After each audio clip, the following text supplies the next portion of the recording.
दूसरे से मिलता जुलता और महत्वपूर्ण है कि नहीं? क्या दसों शब्द को एक कहानी के तरह हम लोग देख सकते हैं? तो हाँ, देख सकते हैं। सारे कहानी के केंद्र में है समीकरण। समीकरण की आवश्यकता पड़ती है किसके लिए बच्चों? रासायनिक अभिक्रिया के लिए। रासायनिक अभिक्रिया व्यक्त होगा तो कैसे? समीकरण के माध्यम से। ये बात सही है। समीकरण अपने आप में बना हुआ है, संकेत और सूत्र से ही मिलके समीकरण बनता है। जैसे दो या दो से अधिक शब्दों के मिलने से वाक्य बनता है, उसी तरह संकेत और सूत्रों के मिलने से समीकरण बनता है। और इस समीकरण का जरूरत होता है अभिक्रिया के लिए। सवाल है, संकेत हमेशा तत्व का होता है और सूत्र हमेशा यौगिक का होता है। ये बात सही है कि नहीं? समझ में आ रहा है? जब भी यौगिक बोले तो तुम हमेशा किसका बात करोगे? सूत्र का। जैसे जल एक यौगिक है तो यहाँ पे सूत्र का जरूरत पड़ रहा है। जबकि हाइड्रोजन का बात करें तो हाइड्रोजन तत्व है, तो यहाँ पे H क्या है? हाइड्रोजन का संकेत है। बात सही है। अब मान लो H2SO4, ये सल्फ्यूरिक अम्ल का क्या है? सूत्र है। समझ में आ रहा है? और Zn ये क्या है? जीन का संकेत है। जब दोनों सूत्र और संकेत साथ हो गया तब बन गया क्या चीज बच्चों? समीकरण। ZnSO4 plus H2। ये पूरा मामला किसका है? समीकरण। और ये किस बात को दिखा रहा है? अभिक्रिया को दिखा रहा है। किसको दिखा रहा है? अभिक्रिया। अब थोड़ा समझना, इसके अंदर जो शुरुआत में आया तीर के बाएं तरफ वाले हिस्से, उसको आज दिन के बाद, जिसको तुम मैथ में LHS कहते हो, लेफ्ट हैंड साइड, इसको आज दिन से क्या बोलेंगे?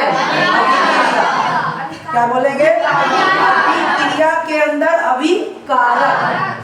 तो अभिक्रिया के लिए तो हमको समीकरण का जरूरत पड़ता है, लेकिन इस तरफ में जो बाएं तरफ लिखा हुआ है इसको क्या बोलेंगे? अभिकारक। और जो दाएं तरफ है उसको क्या बोलेंगे? प्रतिफल।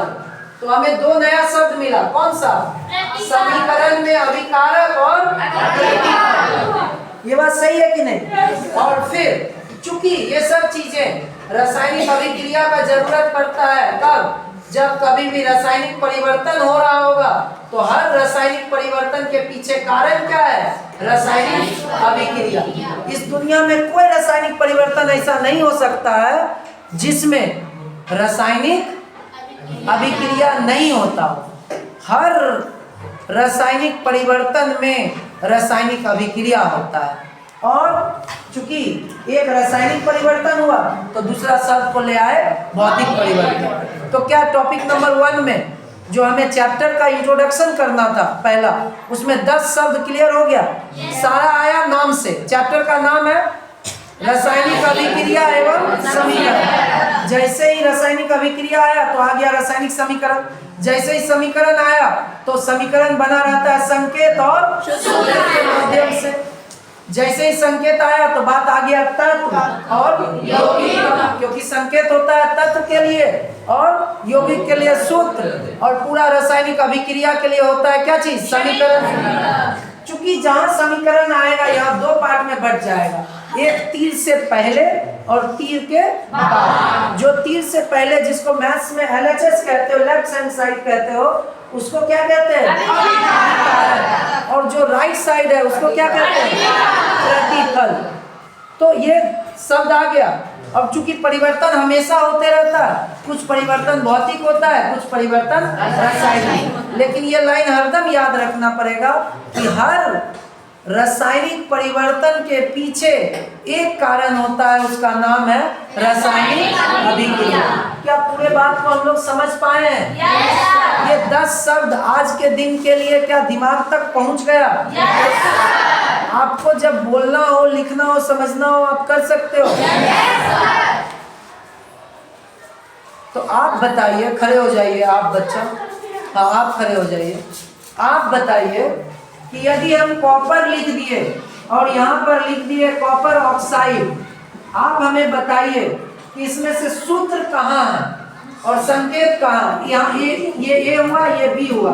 अब जोर से आप बताइए कौन है? ए सूत्र है कि बी सूत्र है? बी सूत्र ए संकेत। ए संकेत है। इस सूत्र में कौन कौन सा दो तत्व है? कॉपर और ऑक्सीजन। यानी कि जब भी सूत्र होगा तो सूत्र के अंदर बहुत सारे तत्व हो सकते हैं।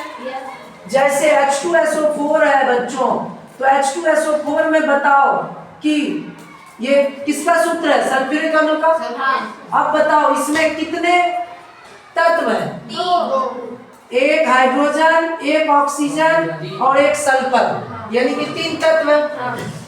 समझ में आ रहा है? और इसको लिखते समय हम यदि ऐसे लिख दिए H2SO4, इसका मतलब हो गया कि दोनों मिलकर एक के तत्व हुआ।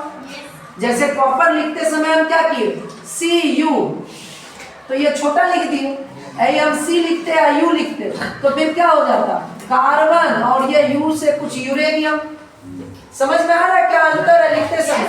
इसलिए सूत्र और संकेत लिखने के बीच में अंतर करना सीखिए आप लोग। तो हमने लिख दिया H2SO4, इसमें कितना तत्व है? हाइड्रोजन, ऑक्सीजन और